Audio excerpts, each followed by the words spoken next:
دایی یه فرصت خوب حالا پشت مدافع خداداد عزیزی توی دروازه گل برای ایران خداداد عزیزی باز هم روی زمین گشت سرداران بود و توی دروازه بود گل به نام آزمون و برای ایران بزنه کریم انصاری گل توی دروازه کریم انصاری دروازه پرتغال باز شد علی دایی سام توپ توی دروازه گل اشتباه حرکت از قوچان نژاد فرصت برای قوچان نژاد توی دروازه گل برای ایران. It was a very tough game and Syria was very good, but we're happy that we won the game. Yeah. Even if it's a penalties or not, we're happy that we went through. And was there any issue, because you came out early during the second half, we were a bit worried. Was there any physical issue or? No. You were doing well? Yeah, I'm good. Okay, I'm good, yeah. Great, thank you. We were very happy for this game. We make it quite difficult for ourselves. We could have just finished the game earlier and finish off our chances, but yeah, unfortunately that didn't happen during the game. And of course, after 1-1 and the red card, it makes it a bit difficult for us. But we knew if the game goes on and we go to penalties, we were quite confident that Ali is gonna save some balls for us, and the boys did a great job over the last couple of days in training as well. When it came to penalties, so that just gives us extra confidence just to make sure that we go to penalties and we can make sure that we go to the next round. But yeah, overall, we knew in these sort of games, if you're not finishing your chances, it's going to be difficult. But now we have to just have a good lesson from this game and then bring it to the next Japan game. Welcome to another Ghoddos Jahanbakhsh podcast. How are you guys doing? We're in Qatar. This is very surreal, like recording in person. We've been doing this podcast for so long. I don't think we've ever recorded in person. So I'm joined with Erfan, I'm joined with Daniel. How are you boys doing? Yeah, I'm doing really well. Always a pleasure to be here, especially in person. Yeah, it feels really good to be here in Qatar. Yeah, same for me. It's a great experience. We arrived 2 days ago and already a lot of emotions, so very happy to be here in person with you two. I guess before we kick off, like, what's been the general vibe of the city with the Asian Cup going on? Like, what are your feelings? Well, the first day we came here, obviously we arrived late. You couldn't see much, but around the Mashreb and Souq Waqif area, you can always see fans cheering on their teams, which is nice in my opinion. A lot of emotions, whether there's excitement, whether people are sad. But yeah, the Asian Cup vibe is definitely there. As someone who attended the last Asian Cup in the UAE, it's much better and much well organized than the last time out. I fully agree. It's crazy how everything is very well organized. For us as media, everything is very easy, and even at the end, all the taxis, the buses, the metros, and etc. There are lots of services, and yeah, it's a great organization, great tournaments. And we only came for the knockout game, so I guess the vibe may have been different for the group stage games, but we don't know that. I guess before we kick off to the actual game itself, Iran Syria, we did go to one before, which is I guess relevant now, is Japan versus Bahrain. Which was in a completely different stadium. It was in Al Tamama. Yes. Yeah. That was, massive World Cup stadium. I think Iran USA was played there because I was there. But then we went to the other stadium, which is the smallest stadium in the whole of the Asian Cup. So it was a massive contrast. But I guess the Japanese game, like Daniel, what are your thoughts there? And I guess like going into this game, given that Iran's playing Japan going forward, what are your sort of like thoughts there?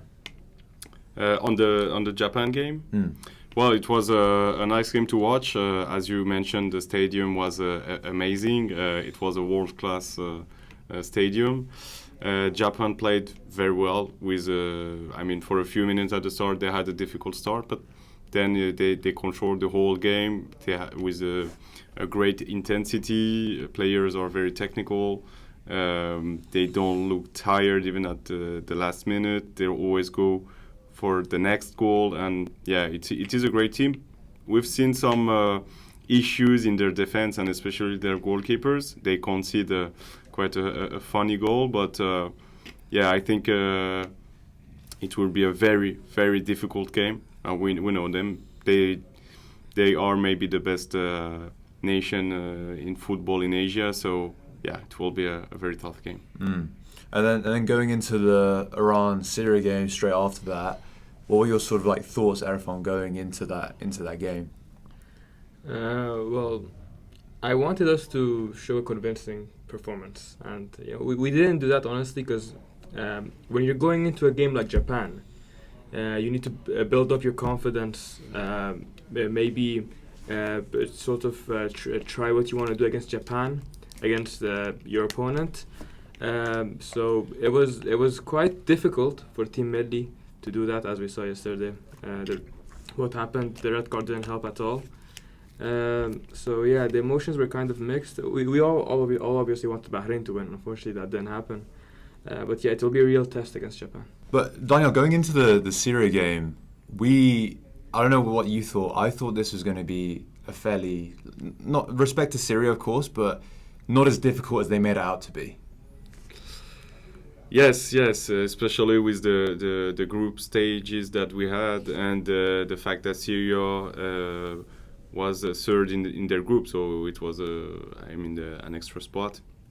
So yeah, we had a lot of opportunities. I think before the game we expected at least a 2 or 3-0, but it was a very, very difficult game, and going into the penalties could be 50-50. So yeah, we didn't expect Syria to be that difficult for us. I will also say that the Syria fans were very loud. Like, they created an amazing atmosphere. Obviously, the Iranian fans are always very loud as well. I think that probably added to how far Syria did push us. We had a ton of chances. I think we had maybe 20 shots on target throughout the game. It was crazy. But I guess like pointing out maybe a couple key players, Erfan, on the Iran side, like who'd you point out? Well, on the Iran side, first of all, Sadrzadeh, I think he was the man of the match yesterday as well. He performed really well. He had some shaky performances in the group stages, especially the first game, but he was really good yesterday. Ebrahimi as well, he was one of the substitutes who came on. He had big shoes to fill in Saman Ghoddos, and with that age, I can say he performed really, really well, and he surprised me, to be honest, ending it off with that brilliant penalty. And then Khalilzadeh as well. We heard that he didn't train properly the last few days because of his flu, but he really gave it his all, played his heart out. Even towards the end, we saw he was limping, he could barely play, but he still got up and defended until the very last moment. Yeah, and I think within extra time, I think he came down with some sort of injury. We'll talk about that a bit later, but yeah, I think his performance was very, very good, very strong. I think defensively, actually, we weren't as bad as I possibly thought. Like we were actually fairly strong. I think Khalilzadeh was the centre of that. He was very strong and was very intelligent with the way that he would sort of intercept and block passes. So yeah, I think he put in an amazing performance. Yes, I fully agree. I think he's my man of the match for this game. Yeah, I agree. I didn't rate Khalilzadeh that much before, but during this Asian Cup, he's proving me wrong. I think he's doing very well. He's been our best center back this Asian Cup, and yesterday night he was just perfect. Always the right timing, the right head, the right tackle. He was even at minute 120, he was there. And yeah, it was really beautiful to see him perform like that. So I guess going on to the goal now. So we scored a penalty, I guess very, very quickly. Was it a penalty? I think it was a bit harsh, but it definitely was a penalty. It's interesting because Taremi won a penalty from a push in the back. It was a pass from Jahanbakhsh. It actually wasn't a great pass, I'll be honest. It wasn't like the best of passes, but he got pushed in the back and he went to ground. But then I think later on in the game he got booked for diving, or maybe earlier on in the game he got booked for diving, which obviously made a difference going into obviously him getting a second yellow. So does he possibly go down a bit too easy, like, or not? He might go down. a bit easy, like you said. But the yellow card that he got, to be honest, I think there was slight contact, and he just lost his balance. So I see that yellow card was very harsh, and it definitely affected the outcome of the game. If we did not get that yellow card, I don't think we would have made it this hard on ourselves. Even if the game ended in a draw and went to extra time, we probably would have finished the job there. Yeah. But yeah, I think it was a bit harsh. But on the penalty itself, you'd say it was a penalty, very well converted as well. I guess from there, we just thought it was going to be an easy game. Yeah, we had a lot of opportunities to score and lots of situations, but sometimes players were passing the ball too much instead of shooting. Like, we're like, why don't you shoot? You're in the box and you're passing again or around the box. And I think after a moment, they took it a bit easy during the second half, and mistakes happen. So you need to score more goals than your opponent. And it's funny because since Amir Al-Enoui took charge of Team Melli, we're always scoring 1 to 4 goals in every game, but yesterday night we only scored on a penalty and we didn't score in open play. And regarding our attacking, all our attacking players, we expect more goals in open play, at least 1 or 2 goals apart from the penalty. And we had the opportunities, we didn't score them, and I really hope that against Japan will be much more clinical. Yeah, that's the I guess the positive of the game is that we created a lot of amazing chances, and a lot of them were converted to shots on target. And the goalkeeper, I guess, put in a fairly decent performance. There was a few clearances off the line as well. But I guess the negative of that is we're not going to get nearly as many chances against Japan. Their goalkeeper's not as good as the Syria one, just from looking at them both from, just that one game, of course. But I guess going into this, we have to convert chances. Even if we get 1 or 2, the conversion rate needs to be far higher. Yeah, I agree. Syria, they're actually a good defensive side. Previously in the tournament, they only conceded 1 goal to Australia. So it wasn't easy. It wasn't expected to be easy to create chances against them. I say we did that very well, as you guys said, sort of the positives of this game. But yeah, we really need to work on our finishing. Sardar had a really good chance. Khalilzadeh also should have probably scored the goal. So the chances were definitely there, but unfortunately we couldn't score. And we will not get as many chances against Japan. But yeah, their defense and goalkeeper may not be as strong as Syria's, so hopefully we capitalize on them. Yeah, it'll be an interesting game for sure. And then their penalty, Daniel. So I think it was a through ball. Beiranvand brought him down. There was a question of offside, and then when the offside was sort of not offside, then there was a VAR check around whether it was a penalty or not. After maybe a minute or so, it was a penalty. In your opinion, was it a penalty? Yes, of course it was. I think they studied our defense well, because they tried long balls behind our defense, especially on the right side. So maybe between Cheshmi and Rezayan. Cheshmi is not used to play as a centre back every day, so of course they exploited it. Those long balls were very difficult for us, and I think that Beiranvand should have come out much earlier. He should have read that ball, and since he came out very, very lately, he had to do a foul, and it could have been an easy clearance, but it had not. That's I think the negative side of Beiranvand is that he's very good at hands, reflex saves. He's very good at penalties, of course, as well. But coming out and also with his feet, it does put me on the edge of my seat. It's not the best side of him. But that's where someone like Hoseiny or Niazman or even like Abedzadeh, like they definitely trump him, I would say.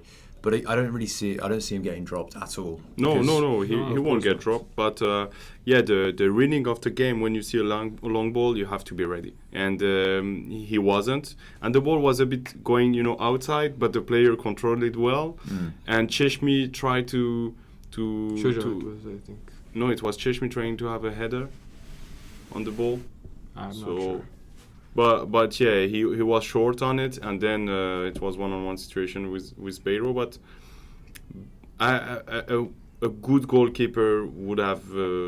I mean, any good goalkeeper. Beiranvand is very good, but he should have read it. Yeah, I guess like let's talk about this, because I saw some negative stuff about Rouzbeh Cheshmi on. You're probably not the best person to ask, but on Twitter, and he came in as a centre back. He hasn't played there for a while. He's played in midfield, and obviously comes in and out of the side.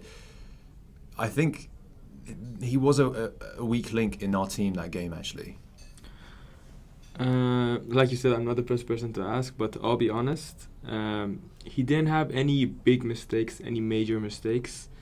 Although the part where Taremi got his second yellow, it was Taremi actually covering for Cheshmi. Cheshmi had run into attack, dribbling with the ball. And then when we gave away the ball, Syria went for the counter attack, and Taremi had to cover for Cheshmi. And I think that's how he got the second yellow.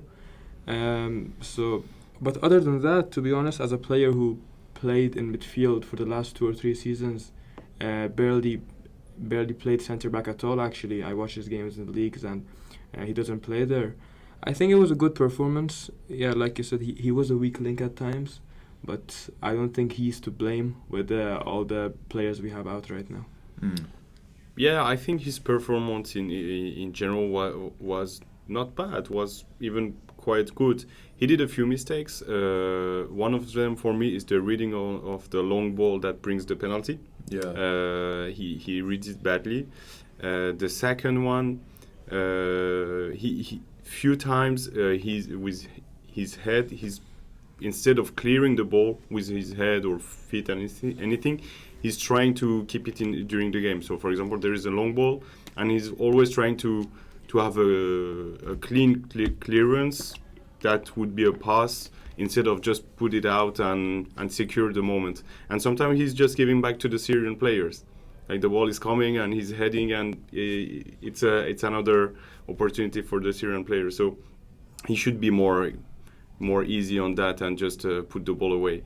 And on the second yellow, I wouldn't blame him, because when you look at the situation, first you have to ask yourself why Taremi is that deep. Why Taremi is at the same level that our defenders. And second thing is that Cheshmi going out of position, it was a moment that our players wouldn't find any solution. So you need players to if the space open to go out of position and to create something and try something. And Cheshmi did it. It didn't work, but as I said just before, why Taremi was there. Erfan, how did the game change after they got the goal? Well, after they got the goal, the game didn't change much. Actually, we were still attacking.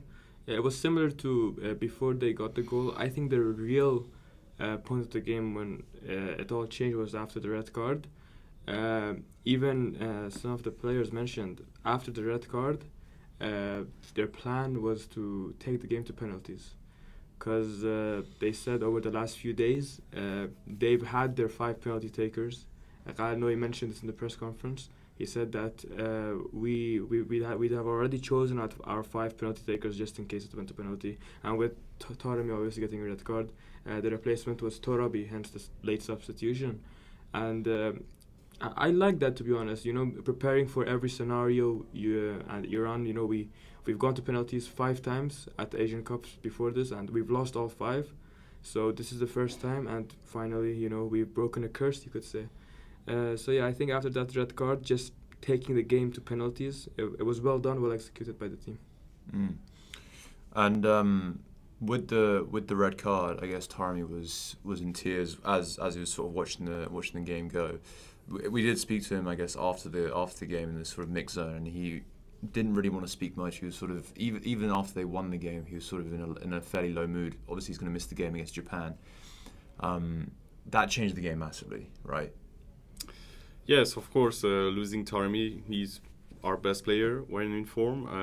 So of course, it's a huge. It has a huge impact. It was a second yellow as well, I should say. Like that, yeah. I don't think there's any debate there.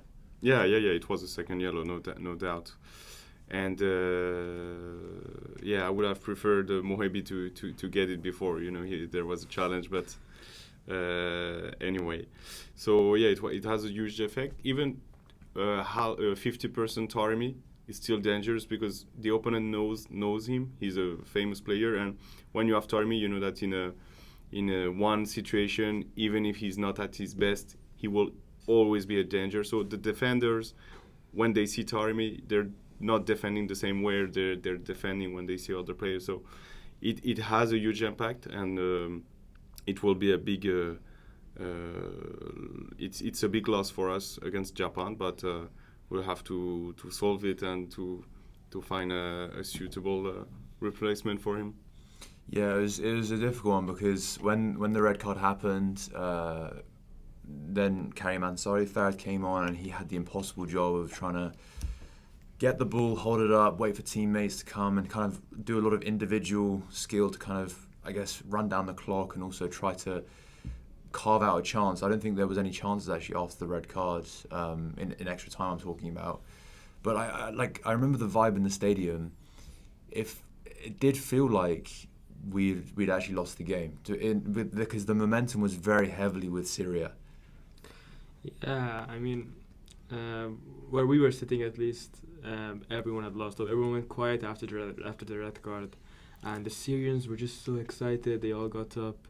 The fans were supporting the team even more. I mean, they'd already been very loud the whole game, shouting "Syria, Syria," and they were believing in it. They believed. They could win. Yeah, exactly. And I think after that, I mean, everyone just got emotional, I think, and it affected everyone there, including us, deeply, actually. But yeah, thankfully, we escaped the danger, and hopefully it doesn't happen again. And I think we already spoke about a few of the substitutions. We talked about Ansari Fair, we talked about Torabi coming on for the penalties. I guess Ebrahimi came on fairly early within the game. He was, I think, pretty good, actually. Well, first about his the moment he came on, Ebrahimi and Mohebi came on for Ghoddos and Royedi that were having a really good game both. Just before the penalty was taken, and it was quite surprising. Everyone was surprised in the stadium.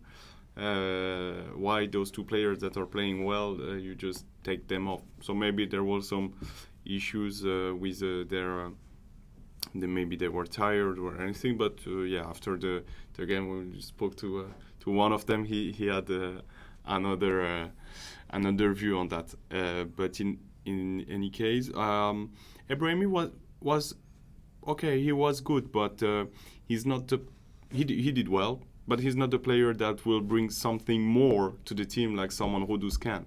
He's a good backup, but he's not a. I mean, in this formation, he with two central midfielders, he's not the central midfielder that will bring a lot offensively. Someone is giving always the right passes. He's giving something more to the team. He's creating a lot. Omid is not. I mean, maybe he was before, but he was running well actually for his age. So it's good to see him fit. But I don't think he's a player that will help us, for example, against a team like Japan, create chances and etc. And I guess so we talk about players that stood out. What about players that potentially won't make the cut within the Japanese game that maybe didn't perform?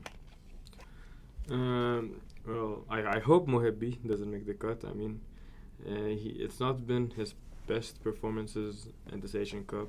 He did well in some of the games before the tournament. Kayal obviously likes him. He's been called up to, I think, every camp since he's been appointed as manager. And he's a good player. He has that player in him, but I don't know. It just seems like he's running with the ball. I don't see like too many good choices, good passes. His decision making seems off at times. He just runs with the ball and then he doesn't know what to do. So I hope Mohebi doesn't get the game time against Japan, because I don't see a way that he can offer us the help. Yeah, it's crazy because before the Asian Cup, he was doing well during the camps and he was really good. I think he's a player, as you said, that needs space. He's not a player that can play in a really small situations. But Royedi is having a great Asian Cup. And it's fair to say that the Syrian number 24, the right back, I don't remember the name, but had an excellent game.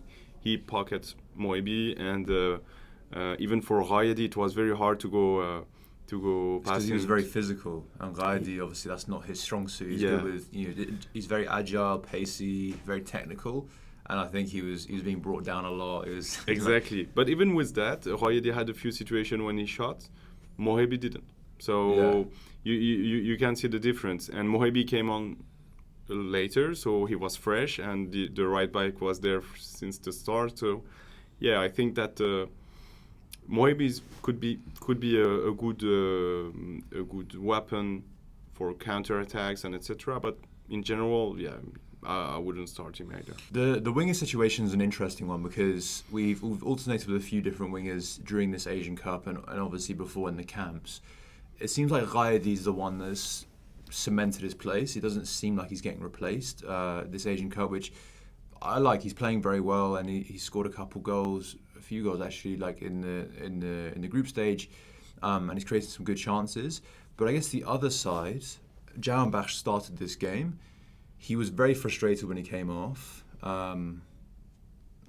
Firstly, do you think he played well, and do you think he deserves a place going into the next game? Well, I think it was quite a contrast between the Syrian game and the last group stage game against UAE. He played well, actually. I think he was having, in general, a good game. It was much better than the last game he had.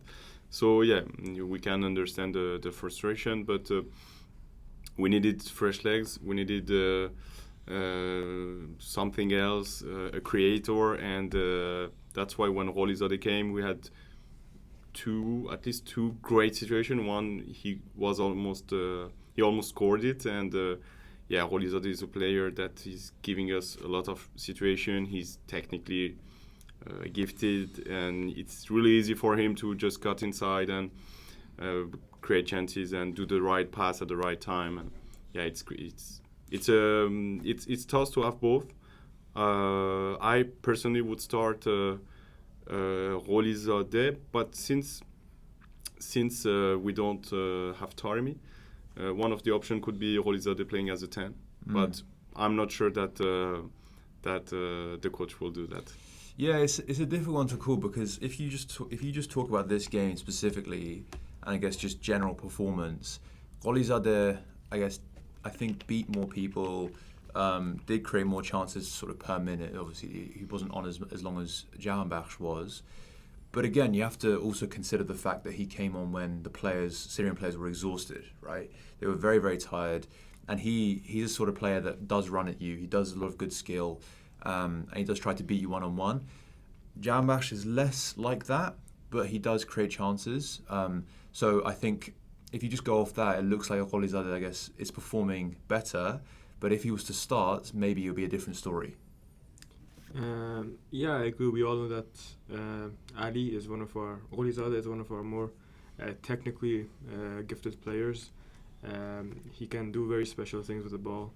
He'll beat your man when you don't expect it. He'll get past your players, and he's one of the only players in the squad who I think that can create chances out of almost nothing. And that's why I think it would be really good to have a player like him start for the team, especially against a team like Japan, who we know their defense can be exploited, and they don't have the best of goalkeepers. And on Jahanbakhsh, yesterday, he did have it was a good game. It was better than the UAE game, but I think one of the problems he had was similar to some of our other attackers. Whenever he needed to shoot, he would pass the ball. And I think that's one of the main issues that he should work on. Yeah, and actually that's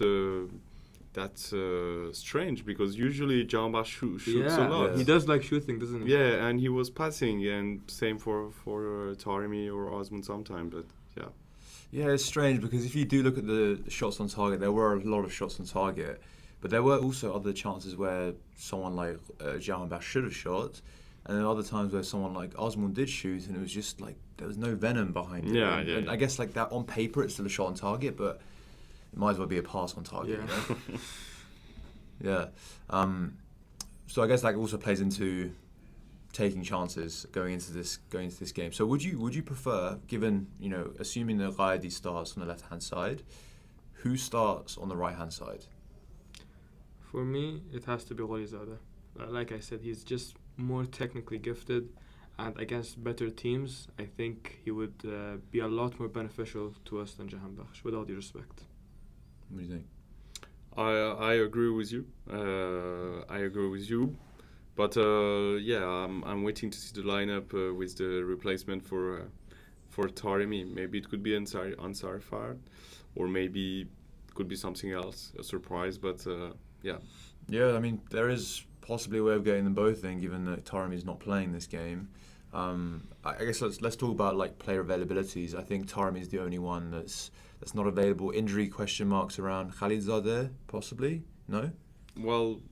He did go down. We don't have any news at the moment, but he was struggling towards the end of the game. Yeah, I don't think it's much. He was just maybe. But again, it was 120th minute. Tired, like people were I think he fatigued. was just tired, Yeah. tired. So it looks like he's going to start. It looks like he's gonna Hopefully, because he was definitely our best. He was really good. He was my man of the match, as we said before. Yeah. And Kanani will be back. So that will be great if we can pair them again. It'll be okay, better than Cheshmi. Yeah. And so Majid is still injured. There was news this morning that they're trying to make him fit for the Japan game, but we don't know yet. Hopefully he makes it. I think even if he's fit, he won't start. Yeah, I doubt he'll start. Even coming on from the bench, maybe Cheshmi would be the solution since he had a game, and his game was good in general. There was also a rumour that there's some sort of illness or flu going around the camp. A few different players. Ebrahimi did leave the sort of press conference area like coughing pretty badly with like a mask, so maybe that's a precaution. I think he was probably one of the players. But speaking to the general sort of staff around Team Melli, it seems like it's been cleared up. Yeah, it's been solved. Thankfully, it's not that serious anymore. Yeah, and like I think Ghoddos was one of the players, but he after the game he said to you that you can watch the interview, but he seemed like he was absolutely fine.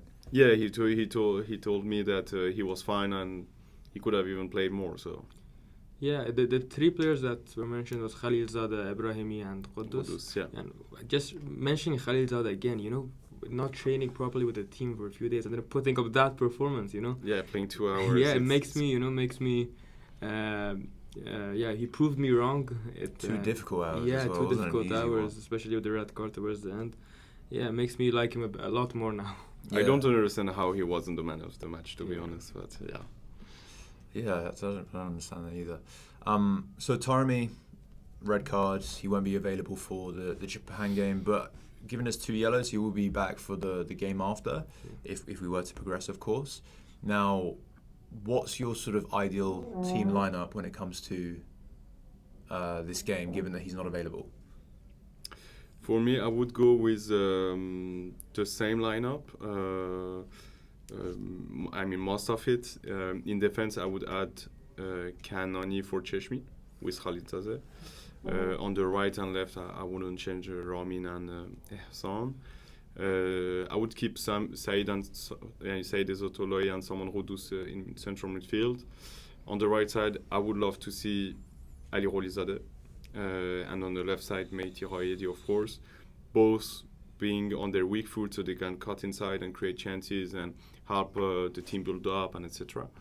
And as a replacement for Taremi, I would like to see Ansari Fard. I think he's having a good tournament. He's a very serious player. When he came on, he tried to create chances, and actually he was even surprising. He did well, I thought, even though the responsibility is so difficult as the lone striker with 10 men. It's so difficult. And he's one of the leader of the team. So losing Taremi, one of the leaders too. and replacing him with another leader could be good. And I think he's not as technical as Khalilzadeh is, but he's technically good. So even him or Osman can alternate to come deeper and help to build up and create chances. So yeah, I would like to see this lineup. What about you? Yeah, I agree with Daniel here. That's probably our best lineup we can go for this game. Beiranvand and goal, Kanani back with Khalilzadeh midfield. Erfan at the left. Erfan, by the way, yeah, he had a really good game. We didn't really talk about him much, but he had the same lineup as him. And on Ansari Fard, he's a good leader. To step up to take the first penalty as well. He showed his leadership qualities, and his hold up play. He held the ball well during extra time, and that ultimately led the game to going to penalties. And yeah, he's a good replacement. Not as good as Taremi, but he's still good. Yes, and if I made something on the penalties, the most difficult ones are the first one and the last one. Yes. And Ansari Fard took the first one, Ehsan the last one. So it's a huge responsibility to take those penalties. And actually, it was you mentioned it, Erfan, but it seems that Melli trained it and knew who would shoot the penalty because they took it very well. It was very mature. They were all very well. I mean, it was quite impressive. The power, the precision, it was class. Yeah, it was very mature. Like, I think Torabi as well, especially. He just came on. It was his first touch. It was his first touch of the ball in a very high pressure environment, and he put it away. So fair play to him. I think we did speak to a few of the staff after the game, and there's sort of, you can weigh this on both sides. Winning a game comfortably 3-0, which is what was my prediction before going into the game, versus winning the game on penalties 1-1 with 10 men. The adversity, everything's sort of against you. What does better for the mentality of the team going forward to another very, very difficult game, against Japan, the favourite to win this tournament? I guess winning on penalties is better for your mental, right? I agree with you, Sina. During the group stage, we had one difficult game against Hong Kong. I mean, more difficult than the others, but in general, we won all the 3 games. So Japan lost 1 game during the group stages. So mentally is helping you just say, okay, we had one mistake, but during the knockout stage we can't, and we need to focus. And what happened yesterday is the same scenario. I think right now the players are just like, okay, what we did against Syria, the few mistakes that we have to be focused the whole game to prevent that and be 200% on the pitch. And yeah, I think it helped. It's helping them preparing really well for the Japan game, even that it will be a very difficult game. But at least we don't go there with a lot of confidence, because sometimes when you're too confident, you can easily fall down. We go there with a mature, I think, squad and a good mentality. I can really see this galvanizing this team. I think the main pitfall I've seen this team do in major tournaments is the mental side of the game, where on paper they can challenge a team like Japan and even like previous tournaments they could challenge like top teams, but they've never really been able to in high pressure environments because they lose their heads. Like I think the USA game is a very good example of that. They needed a draw to go through into the next round of the World Cup, and they couldn't bring that performance even though they won against Wales in that game. Yeah. Now the previous game, I see a situation here where winning a game where sort of a lot of things are against you, and it seems like the momentum is with the other team, even though Syria on paper is not as strong as Iran is. Of course, respect to them, but I can see this really helping the team going into this Japan game, which we weren't going to be favourites for anyway. Yeah, you mentioned some examples like the game against USA. Something similar happened in the last Asian Cup as well against Japan, same side. We played against China the game before, easy 3-0 win against them. We hadn't conceded a single goal throughout the tournament. A lot of people were saying we were the favourites for that game as well, but our players just lost their heads during that game. Got emotional, something we Iranians are very used to. and I think that the penalty shootout win is kind of like a wake-up call again. Same against Hong Kong. Like they say in Iran, it was Zang Qatar. It was a wake-up call, and we performed much better against the UAE. So hopefully this is a similar situation. You know, we perform bad against Syria, and we wake up against Japan. So talking about the Japan team and going into the next game, what's your sort of like analysis on the Japanese sides, and are there any specific tactics we should be deploying going into that game? Well, against what we saw against Bahrain was a really a high-end performance by Japan. I mean, they had a few minutes at the start, but in general, they're easily creating chances. Even with a compact defense, they have a lot of movements that creates, and that's how they scored the first goal. And yeah, so they're technically really good. Like they play easily. They don't make a lot of mistakes, and tactically, I find them very, very interesting. So it will be a very tough game. Mitoma is coming back. He came on during the second half against Bahrain, and he was actually very dangerous. So it will be very, very difficult for us. But I think we have to.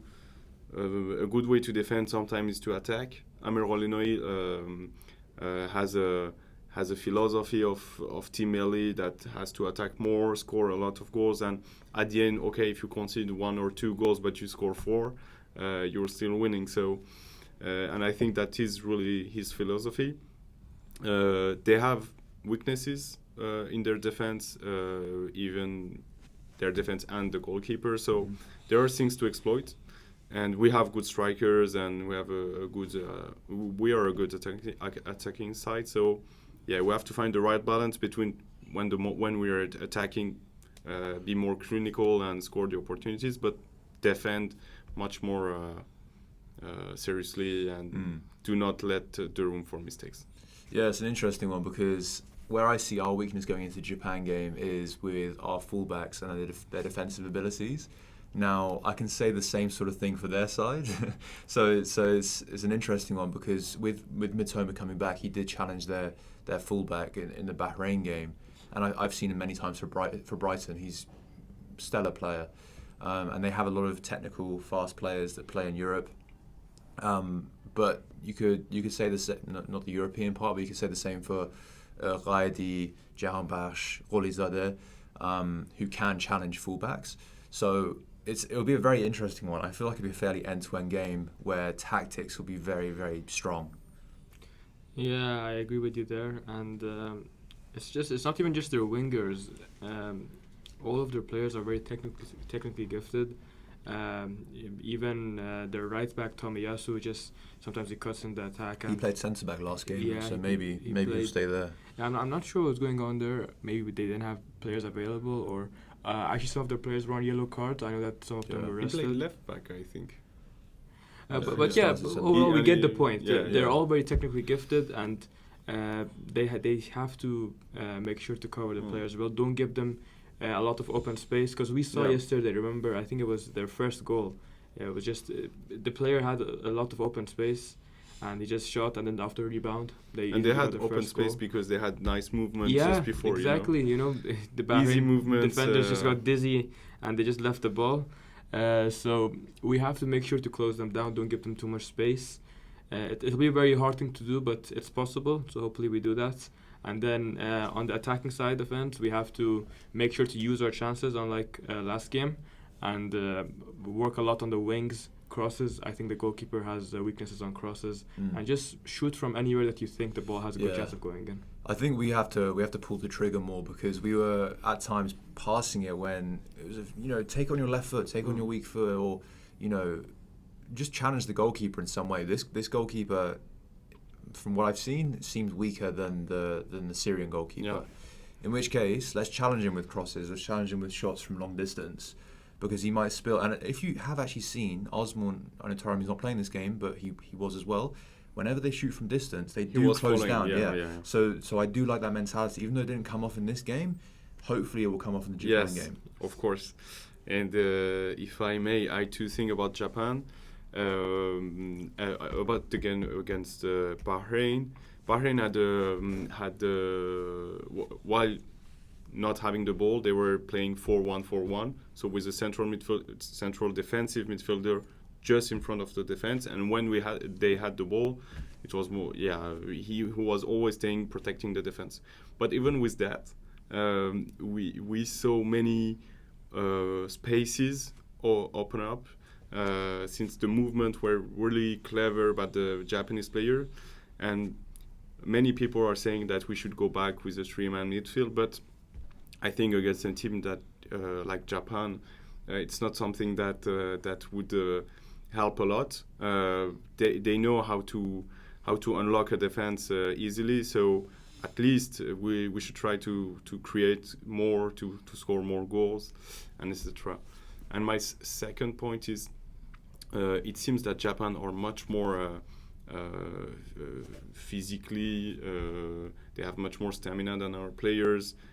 Their fitness seems really good, and the difficulty for us, the difficult point is that if the games go on a high intensity, we can keep up, but we won't keep up for 90 minutes. But they can.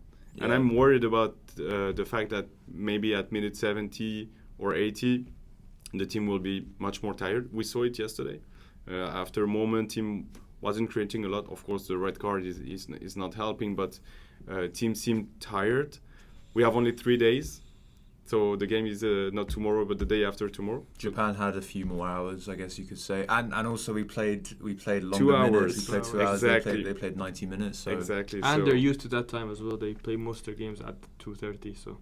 And their fitness seem really good. So they have some injuries too. So Mitoma came back, but 1 or 2 players came off for injury. So. Yeah, but in any case, they seem a lot fitter than us. Yeah, for sure. I think it'll be a difficult game for sure. And now we have an interview with J Talk Pod. All right, I'm joined by Ben Maxwell from J Talk Pod. Good to have you on, Ben. How have you been? Very good, thanks, Arya. Yes, great to be joining you. Thanks very much for the invitation. Appreciate that. Can you give a quick brief overview about your own podcast and what you guys do for Japanese football?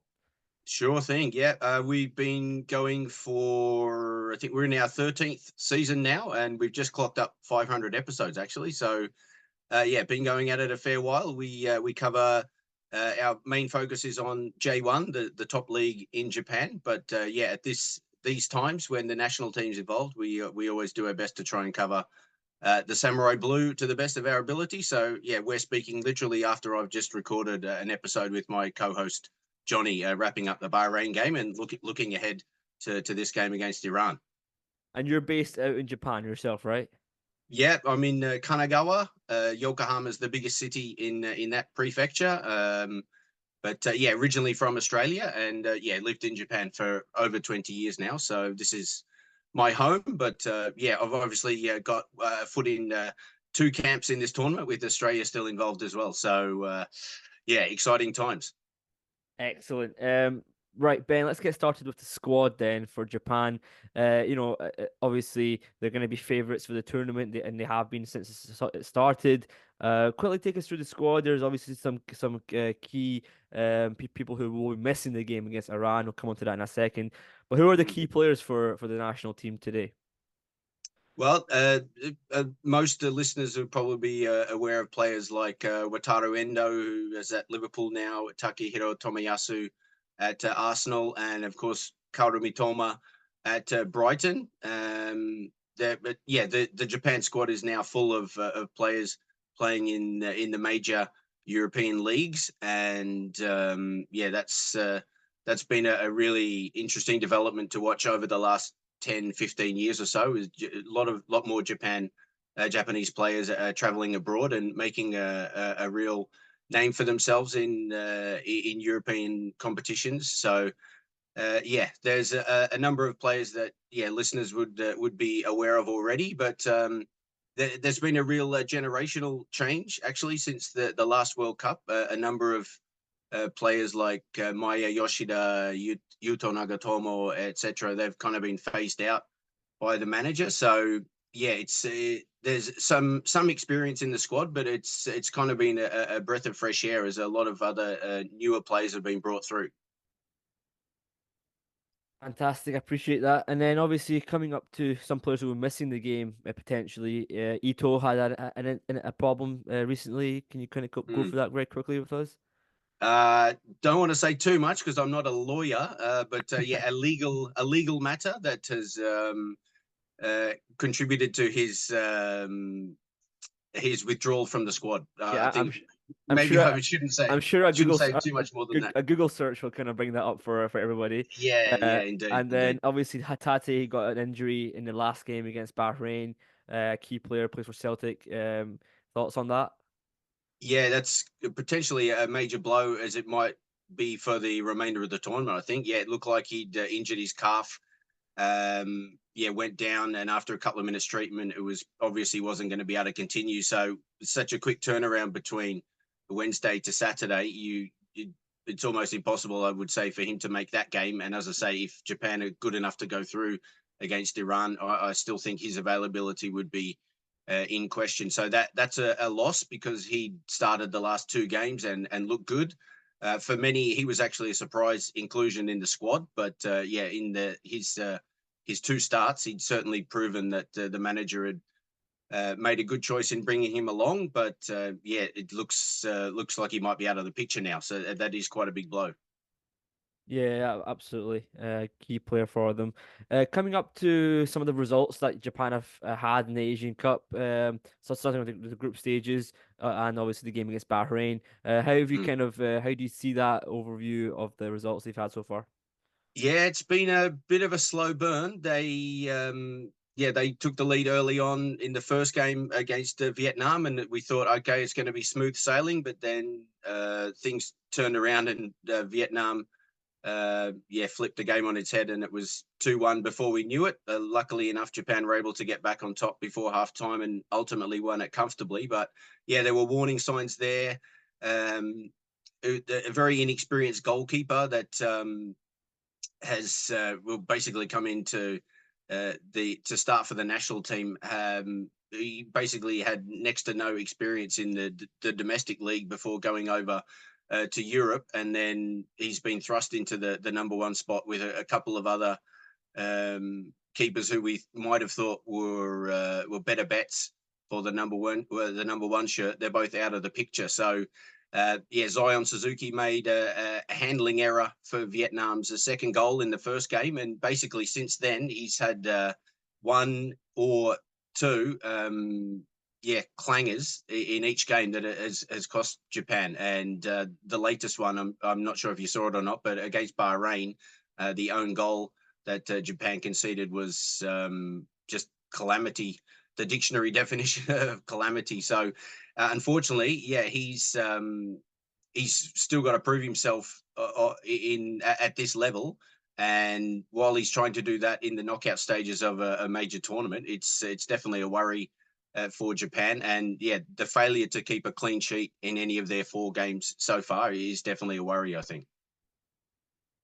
Yeah, obviously the lost to Iraq are out of the tournament. So I think in that sense, Iran might look at that and say they might have a chance. But of course, Japan will look at the 2019 Asian Cup and say, we beat you guys quite comfortably that night. When you look at that result back in 2019 Asian Cup, the way Iran's team kind of the mentality, they lost their heads kind of all over the place for the second half. How do you see this game unfolding? Well, if Japan are at their best, then I would hope that they would be able to stamp their authority on it, as they have in most of the games so far. But yeah, everybody who follows the Japan national team knows how dangerous of an opponent Iran is. And yeah, they've certainly I mean, as you know, that game that you referenced was 5 years ago, and I mean, I think you probably have a few more holdovers in this squad than Japan do. As I said, there has been a generational shift even since the last World Cup, but yeah, there's still a few names there that you might remember from that game, and yeah, a couple that we still remember from your team back then as well. So how will it go? Well, yeah, as I say, Japan have, I guess, steadily been growing into the tournament, so we hope that they're peaking at the right time, and at their best, you would hope that they would be able to exercise enough control to have the better of it. But as I say, even though Taremi is going to be missing, you've still got a lot of weapons that we're well aware of. So yeah, I think it's a very close game to call, and especially the way some of the results have gone in this tournament, we might be going in as the bookies' favourites, but I don't think we'd be taking anything for granted. That's for sure.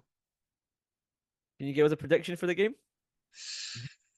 Well, going on form, Japan will concede. So, but I'd have to back them and suggest that they might be able to score one more goal than Iran, and hopefully it doesn't go to extra time. But if you're going to push me for a prediction, I'd say 2-1 to Japan. But yeah, again, with full respect for what Iran are capable of, and as I say, it hasn't been smooth sailing in the tournament so far for Japan. So an upset is a definite possibility. Fantastic. Really appreciate that, Ben. Can you quickly just give us where the fans can find your podcast? Yeah, sure. Thanks a lot, Arya. Yeah, well, so it's the J Talk podcast.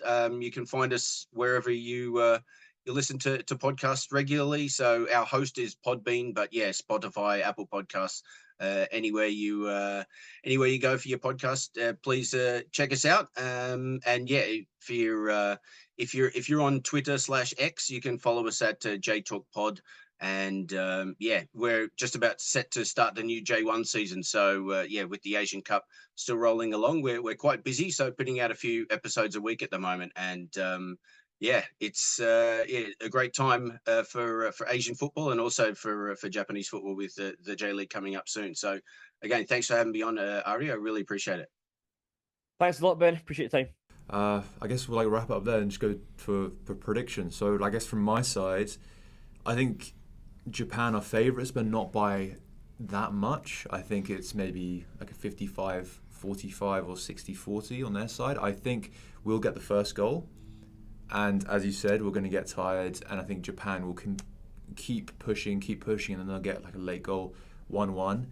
I can see this going to penalties again. I hate to say it, but the Syria game already stressed me out enough. Yeah.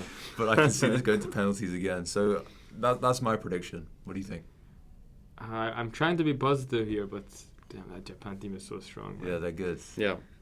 Yeah, I think we might get the first goal, but I think that will just be us. Don't forget also that Bahrain was dangerous in the first 5-10 minutes. They were dangerous, but I think that's kind of they entered the game in a better way, that's Japan's and they tactic. praised a lot. Yeah, because even against Iraq, the first 5-10 minutes, Iraq were attacking, but that cost them at the end, because Iraq used their chances. And Bayern was tired. I mean, they play one half. I mean, I'm a bit exaggerating, but after an hour, there were no more it's like they were playing with 10 men. Yeah, exactly. Yeah. But yeah, I'm gonna go with 2 on Japan, unfortunately.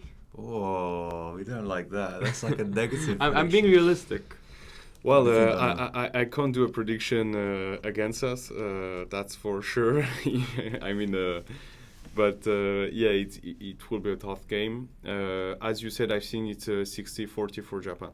So we have a chance of qualifying for the next round. I think we have a team that has improved since last year World Cup. The team is the players are really playing together. They're supporting each other. So I think we have from this team almost everything to try it the best way. We won't have any regrets if we lose against Japan, because they will give everything.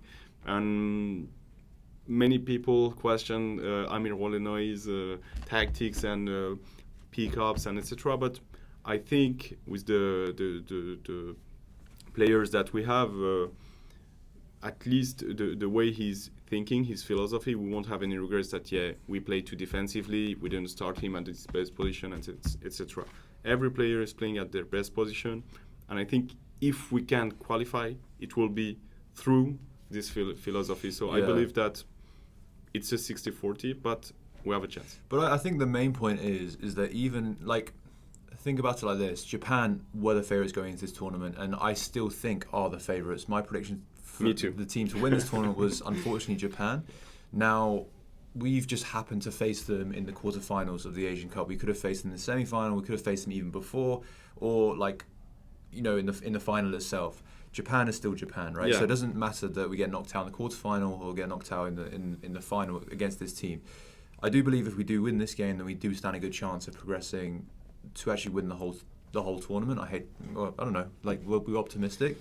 But the last thing I want to see is a performance like against USA where we didn't. We just didn't perform. That's the thing. If I wouldn't have minded if we lost 1-0, but I could see the hearts of every player in the game, and that's what I want to see in this game. Is even if we do lose 1-0 to Japan, I want to see us, because this is the last tournament of this generation. I have to say, I don't see them doing.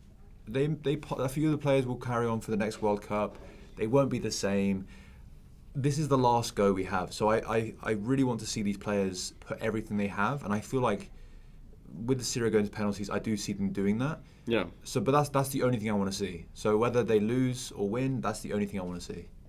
Yeah, and as you mentioned, if you want to win a tournament, you have to beat one of the strongest sides, or one of the Asian power races. So, yeah. Okay, cool. Let's wrap it up there then. So thank you so much for listening and watching. We're going to do another episode like this after the Japan game. So yeah, keep subscribing, following, and all that good stuff. And we'll see you in the next episode. Bye bye.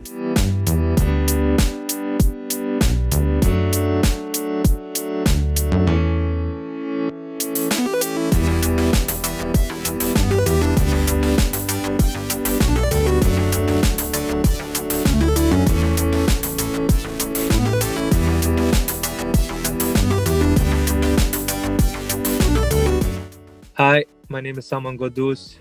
I'm playing for the Iranian national team and Brentford Football Club, and you're listening to Ghoddos Jahanbakhsh podcast.